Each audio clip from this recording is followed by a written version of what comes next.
Halo, selamat datang kembali di channel saya. Perkenalkan, nama saya Nelly Oktaviani dari Lokal A3 Manajemen. Nah, teman-teman, pada kesempatan kali ini, izinkan saya menjawab beberapa pertanyaan yang diberikan oleh Bapak Dodi Apriyadi sebagai penunjang tugas penilaian akhir semester. Yuk, simak bareng-bareng. Oke, kita langsung ke soal nomor 1. Jelaskan apa yang dimaksud perencanaan dan mengapa proses perencanaan dianggap sebagai pondasi yang krusial dalam mencapai tujuan organisasi. Perencanaan adalah proses pengambilan keputusan yang melibatkan pemilihan tujuan dan pengembangan rencana untuk mencapai tujuan tersebut. Nah, proses perencanaan dianggap sebagai pondasi yang krusial dalam mencapai tujuan organisasi karena melibatkan serangkaian langkah dan keputusan strategis yang membentuk dasar untuk aktivitas dan operasi organisasi. Yang pertama ialah pengarah tujuan, yang kedua pengalokasian sumber daya yang efektif, yang ketiga antisipasi perubahan dan resiko, yang keempat koordinasi dan integrasi, dan yang terakhir ialah fleksibel dalam mengambil keputusan. Nomor 2. Sebutkan dan jelaskan tahapan-tahapan pengambilan keputusan serta berikan contohnya. Pengambilan keputusan merupakan proses kompleks yang melibatkan serangkaian tahapan. Nah, yang pertama, identifikasi masalah. Pemahaman yang baik terhadap masalah akan membantu dalam perumusan solusi yang tepat. Contohnya, seorang manajer proyek mengidentifikasi bahwa proyeknya menghadapi keterlambatan dalam menyelesaikan tugas-tugas tertentu. Yang kedua ialah pengumpulan informasi. Langkah berikutnya adalah mengumpulkan informasi yang relevan untuk membantu dalam pengambilan keputusan. Contohnya nih, seorang pengusaha akan memutuskan apakah akan meluncurkan produk baru, melakukan riset pasar untuk mengumpulkan data tentang minat dan kebutuhan pelanggan. Yang ketiga ialah perumusan alternatif.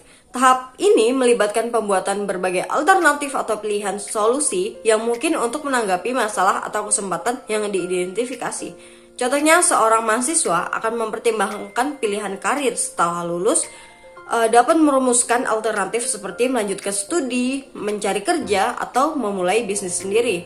Yang keempat ialah evaluasi alternatif. Tahapan ini melibatkan evaluasi setiap alternatif berdasarkan kriteria yang telah ditetapkan. Contohnya, seorang konsumen yang memilih smartphone dapat mengevaluasi alternatif berdasarkan fitur, harga, dan reputasi merek. Yang kelima ialah pemilihan alternatif. Keputusan diambil untuk memilih salah satu alternatif yang dianggap paling sesuai atau optimal. Contohnya, seorang manajer proyek memilih metode pengembangan perangkat lunak tertentu setelah mempertimbangkan kecepatan biaya. Yang keenam ialah implementasi keputusan. Setelah alternatif dipilih, keputusan tersebut diimplementasikan dalam tindakan nyata. Ini melibatkan perencanaan dan pelaksanaan langkah-langkah yang diperlukan. Contohnya, seorang pemimpin tim implementasi mengatur pertemuan tim untuk menjelaskan perubahan prosedur yang dilakukan setelah keputusan yang diambil. Yang ketujuh ialah evaluasi hasil. Nah, tahap terakhir melibatkan evaluasi hasil dari keputusan yang diambil untuk menilai efektivitasnya dan memperoleh pembelajaran untuk pengambilan keputusan di masa depan. Contohnya nih, seorang pemilik bisnis mengevaluasi penjualan produk baru setelah diluncurkan untuk menilai apakah keputusan untuk meluncurkannya berhasil atau tidak. Yang ketiga, jelaskan perbedaan antara data, informasi, dan pengetahuan menurut Anda. Yuk kita simak video di samping. Nah, menurut saya, data adalah sesuatu yang diketahui atau dianggap. Meskipun belum tentu benar, data dapat digunakan untuk menggambarkan suatu keadaan atau persoalan. Nah, kalau informasi merupakan keterangan atau pernyataan yang mengandung makna dan pesan yang disajikan dalam berbagai bentuk. Kalau pengetahuan adalah segala wawasan dan pemahaman praktis yang kita miliki dalam diri kita sendiri. Soal nomor 4. Apa yang dimaksud dengan e-commerce dan coba berikan contohnya.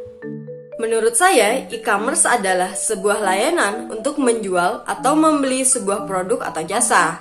Nah, kita tinggal di Indonesia nih. Pasti kita tidak asing kan dengan e-commerce.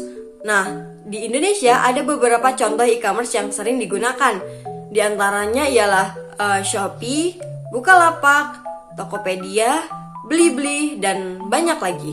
Beberapa contoh e-commerce tersebut kini telah menjadi lahan bisnis bagi pelaku bisnis yang ada di Indonesia.